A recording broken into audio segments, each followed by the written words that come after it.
So ayan mga ma'am and sir, may aminin lang po kami. Ayun, naaminin ko lang una, hindi ko na ho kaya. Kaya kailangan ko ng editor.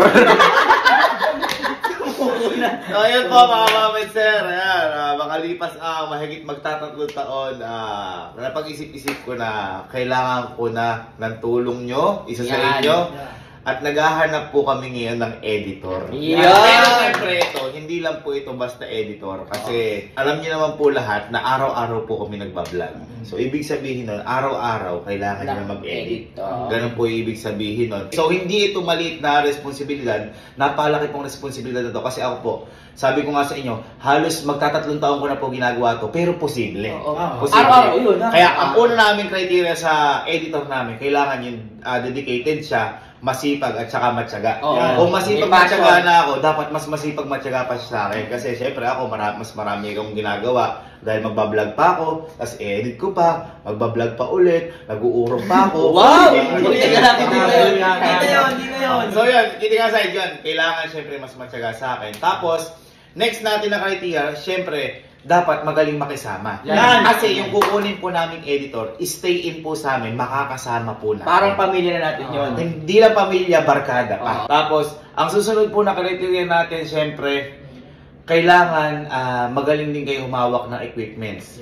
Kailangan sanay kayo humawak ng camera. Kailangan sanay din kayong kahit knowledge lang. Kumbaga, sanay din kayo humawak ng drone kasi tatapatin ko na kayo, minsan pagkasama kayo sa mga event namin, kasama kayo sa mga gala namin, syempre, kayo paghahawakan ko ng camera, kayo yung, kasi para alam niyo yung kwento na mangyayari. At para alam nila yung i-edit nila. Para alam niyo yung i-edit, okay? Next naman po natin, syempre, yung kagalingan. Ayan.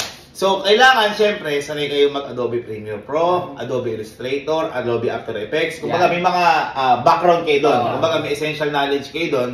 And sa mga iba pang editor para mas flexible kasi kayo. Kasi ako po, ang alam ko lang pong gamitin is Sony Vegas.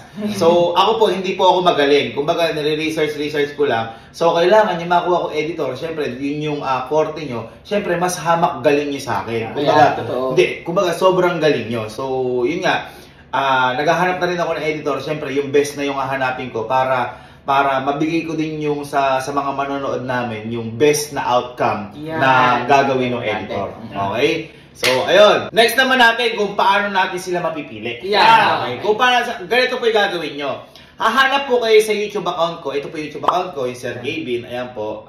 Hahanap po kayo dyan ng video, kahit ano pong video dyan, na i-edit nyo. Isa lang, okay? So, bahala kayo kung paano kayo, parang audition to. Parang audition. Bahala kayo kung ano yung gusto nyo kunin video, pero isa lang. Tapos, i-upload nyo po yun sa YouTube nyo. Pagka-upload nyo sa YouTube nyo, kukunin nyo po yung link, isa-send nyo po sa Gmail ko. Ito po yung Gmail ko, ayan. Isa-send nyo po sa akin yung link ng video, tapos isa-send nyo po sa akin yung mismong video. So, ibig sabihin, baka nasa G Drive nyo yun, kasi malaki yung file.